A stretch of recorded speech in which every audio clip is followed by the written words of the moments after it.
So we're going to be going over the punch-on Savart diagram. We'll be using similar triangles and difference points to kind of prove this, and we can use difference points to find the vapor and liquid mole fractions through each stage. So in order to start out by proving this, we need some mass and energy balances for our system. So what we did was draw a boundary around here with our distillate leaving, our vapor entering, and our liquid leaving here. And we have our Q, or cooling here. So for our energy balance, we have a vapor coming in. So from our n+1 term right here. And in order to convert that system to energy balance, we want our enthalpy to be times by this. And then we'll do the same thing. Our distillate is leaving. So we have this on the other side of the equation, times our enthalpy of our distillate. Our liquid is leaving, so times our enthalpy of our liquid coming from our end stage, and then plus our cooling, since it is pulling energy out in order to cool our process, or our vapor, our vapor, in order to condense it. So that's our energy balance. We can then take the energy balance over here. We know that from just our overall mass balance that V is going to be equal to D plus L, because that's what's D is the only thing entering, and D and L is leaving. So it's going to be equal to D plus Ln. So we can go ahead and substitute in right here, and then we can then distribute it, get like terms on each side, so get Ln on each side, and then pull out the Ln, and then do the same thing with the distillate. And then we can then divide by D over on every side, and we are left with this equation here, and this right here is our change in our D. Okay, so looking at these two terms, we can also do the same thing for this, and we can also make note that the only thing missing from this term is a QL, which is just our enthalpies converting over into our liquid and vapor mole fractions. So our simplified mass balance here is just going to be Ln over D HB, or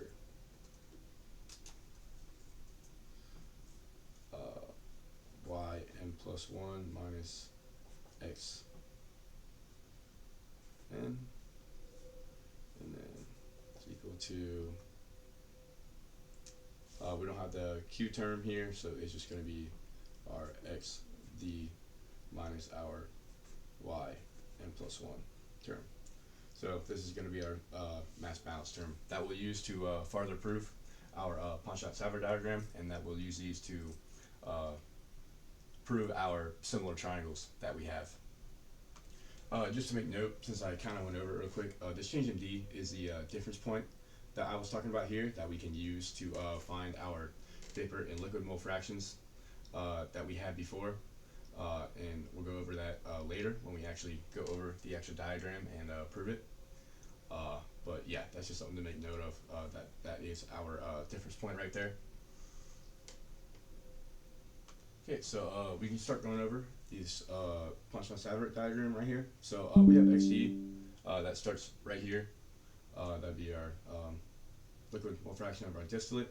And what we can do is our difference point will be up here above this, and we can draw a line straight up to our distillate point, and then our x1 of our next stage right here will we'll draw a line from this point to this point, and this will turn into our x1, and then this will be our y2 right here. So that turns into. Okay, and what you can see right here is that we have these triangles kind of forming. So we'll draw a triangle right here, and or draw a triangle right here from our y2 and our x1, and then we'll also have a triangle from here, this point, up to our difference point. Okay, and these sides can be defined and found out if we look at our equations that we defined earlier. So right here we have our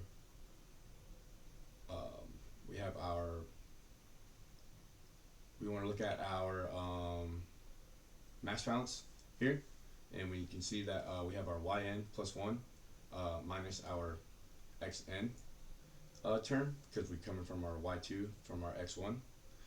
So the difference here will be our yn plus 1 minus our xn. And then from here to here is going to be our difference in our enthalpies, our HV and our HL. So this term will turn into our V n plus 1 minus our HLN, which this term is also defined here. So you can kind of see how these two correlate to each other. It's our left-hand side of our mass balance in our energy equation that we can use to find these triangles. So similarly, if we go to the top here, we'll be using our right-hand side of the equation because these are going to have to be equal to each other. So we can then use this. So our point right here is going to be our difference point minus our HV n plus 1, which we can find right here on our right hand side. And then our difference here is going to be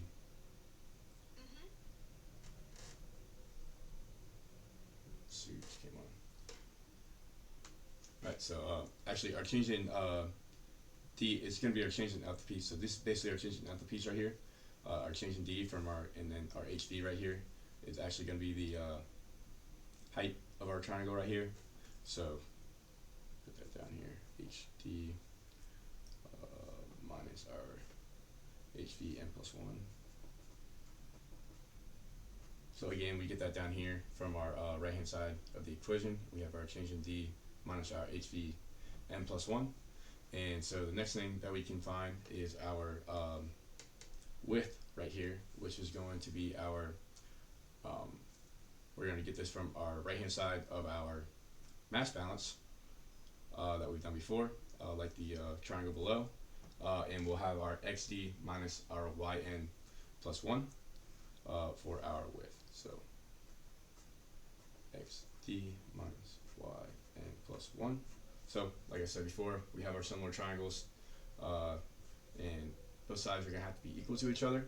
And so our bottom triangle, we're using the left-hand side of our equation in order to define that triangle.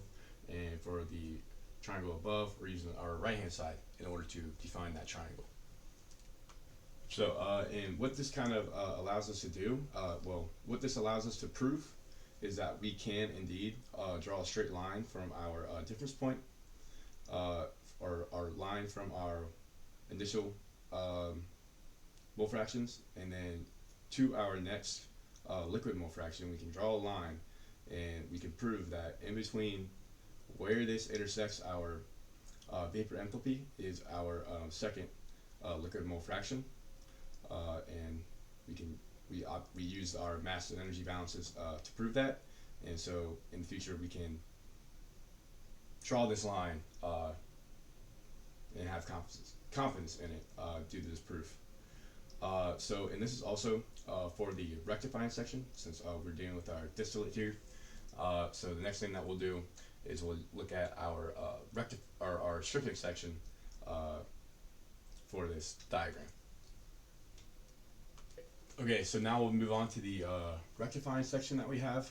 So we'll go ahead and do the energy balance for our bottom speed right here, or for our rectifying section.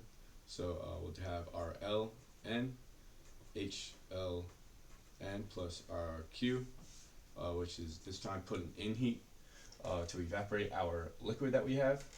So we'll have that, and then it's going to be equal to our V, which is leaving, our vapor, and then this is going to be N plus 1 H V N plus 1 plus our bottoms, and then our enthalpy of our bottoms.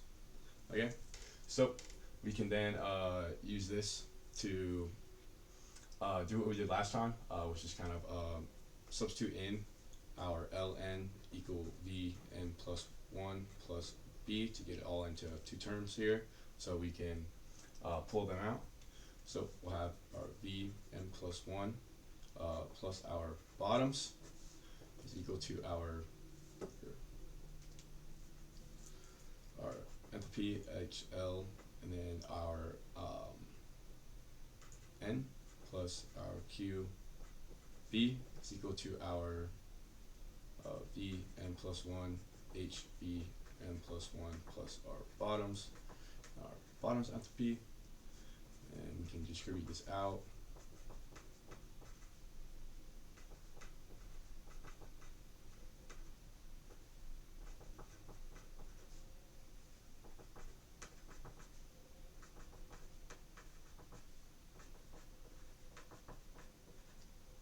Okay, and then once we distribute this out, we can get our terms on the same side with our bottoms and our vapor, and pull it out. So we end up with our bottoms.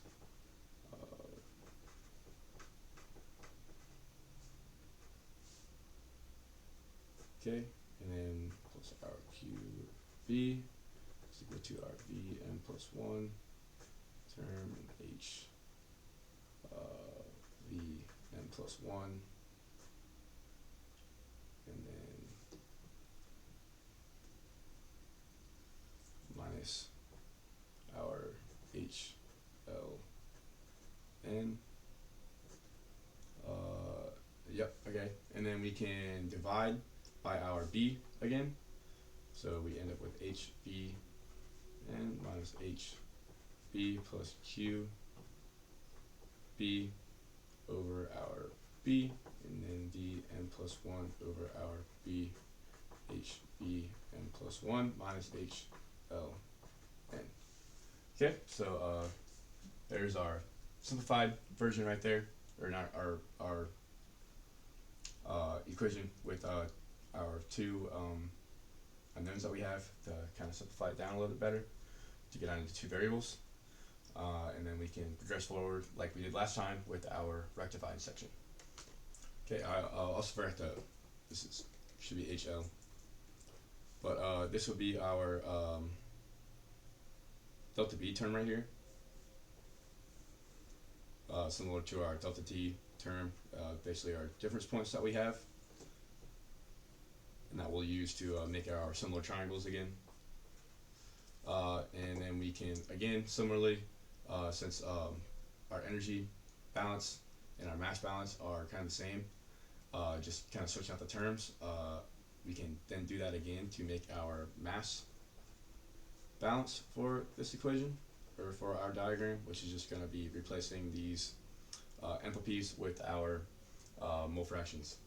So xn minus xb equals vn plus 1 over b, yn plus 1 minus x n.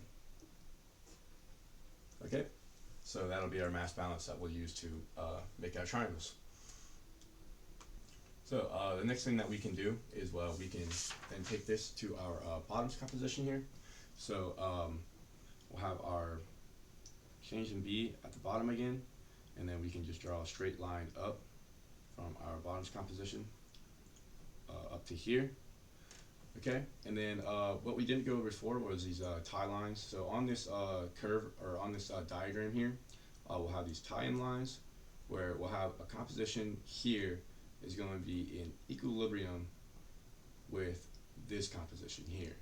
And we can do the same thing here. So we have our x1 here, and we know that there might be a tie-in line somewhere over here where this point here is in equilibrium with this point here. And what we can do is we can draw these lines here that from our bottoms, or from our bottoms difference point, we can draw these lines up to here, and then we can say that, okay, there might be another tie-in line here that runs to here, and then we can draw another line, or somewhere there. Okay, so we have these tie-in lines here that basically correlate to equilibriums through these different points.